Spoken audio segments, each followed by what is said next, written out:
করে এবং হত্যার উদ্দেশ্যে গুলি চালায়। খবর পেয়ে আমার আত্মীয় স্বজন ও এলাকাবাসী ছুটে এলে তারা আমাকে গুরুতর আহত অবস্থায় ফেলে রেখে পালিয়ে যায়।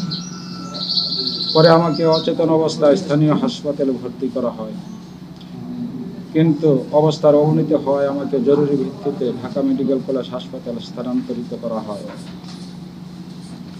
উপসংহার: এই ঘটনার সুষ্ঠু বিচার এবং সন্ত্রাসী শফিকুল বাহিনীর বিরুদ্ধে প্রয়োজনীয় আইনানুগ ব্যবস্থা গ্রহণের জন্য আমি সংশ্লিষ্ট প্রশাসন ও আইনশৃঙ্খলা রক্ষাকারী বাহিনীর দৃষ্টি আকর্ষণ করছি।